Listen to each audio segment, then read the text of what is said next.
মরণ ঘণ্টা বাজছে মা ছেলের শেখ হাসিনা ও জয়ের বিরুদ্ধে বাংলাদেশ থেকে $300 মিলিয়ন যুক্তরাষ্ট্রে পাচারের প্রমাণ পেয়েছে এফবিআই আন্তর্জাতিক আদালতে বিচার।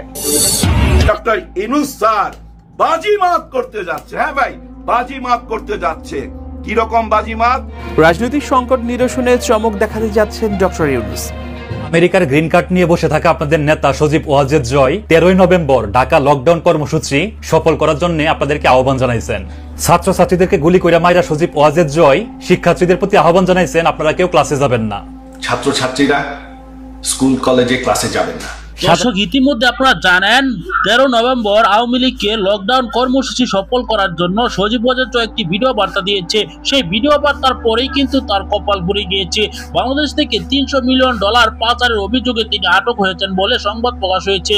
এই ভিডিওতে দেখতে পারবেন সে সকল ভিডিওগুলা। এমনকি ডক্টর ইউনূস যে বাজিমাত ঘটিয়েছেন তা ইতিহাসের এই প্রথম কিন্তু কোন প্রধানমন্ত্রী এরকম বাজিমাত করতে পেরেছে। তিনি কি এমন বাজিমাত করেছেন এই ভিডিওতে দেখতে পারবেন। না পুরো ভিডিওটি দেখবেন, একটি লাইক করে আমার সাথেই থাকবেন। আমেরিকার গ্রিন কার্ড নিয়ে বসে থাকা আপনাদের নেতা সজীব ওয়াজেদ জয় 13 নভেম্বর ঢাকা লকডাউন কর্মসূচি সফল করার জন্য আপনাদেরকে আহ্বান জানাইছেন।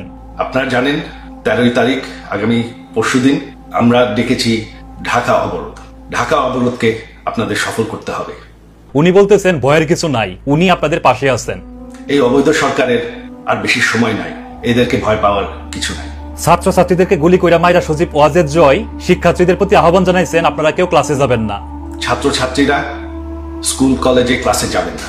সাধারণ জনতার উপর স্টিম রোলার চালায়া সেই জনতাকে উনি আহ্বান জানাইতেছেন আপনারা কেউ কর্মক্ষেত্রে যাবেন না। উনি বলতেছেন শেখ হাসিনার নামে নাকি মিথ্যা মামলা দেওয়া হয়েছে, অথচ 2 দিন আগে শেখ হাসিনা আনন্দবাজার পত্রিকাকে জানাইছেন যে হত্যাকাণ্ডের ঘটনা ঘটছে সেটার দায় তিনি স্বীকার করে নিছেন। উনি বলতেছে গত 1.5 বছরে অন্তর্বর্তীকালীন সরকারের আমলে অর্থনীতি নাকি তলানিতে নেমে আসছে, কিন্তু আমরা লক্ষ্য করে দেখলাম রিজার্ভের পরিমাণ $16 বিলিয়ন থেকে এখন $32 বিলিয়ন উন্নীত হয়েছে।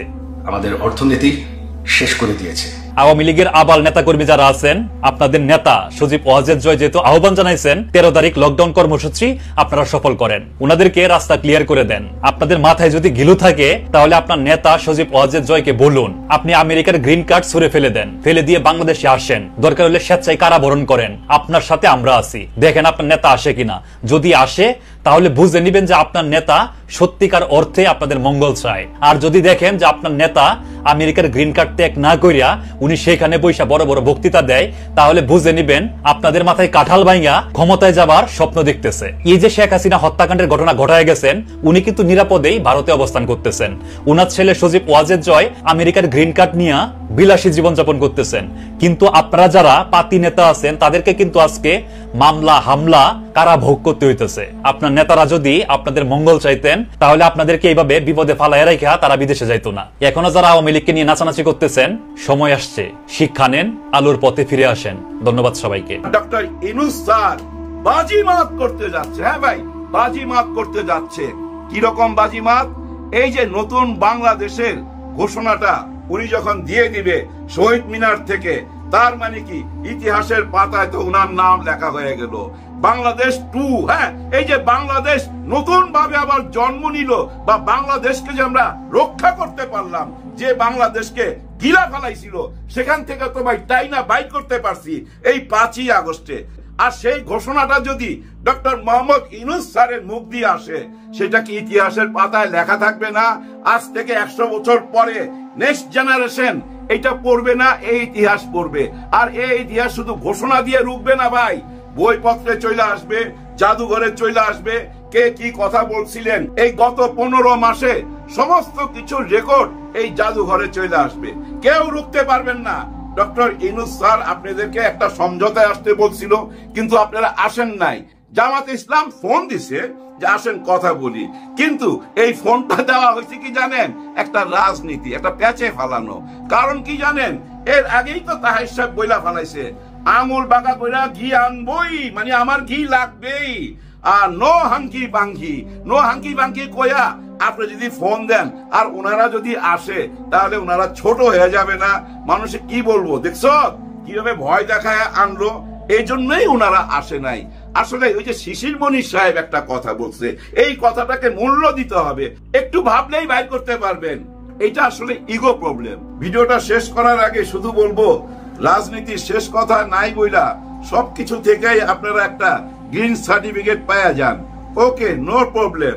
কিন্তু লোভের রাজনীতি বন্ধ করতে হবে, স্বার্থপরের রাজনীতি বন্ধ করতে হবে। লোভ বড়ই খারাপ জিনিস, লোভের পাত্র কোনোদিনই ভরতে পারবেন না। এক রাজার গল্প বলি। ওই রাজার সামনে এক ফকির আইসা দাঁড়ায়।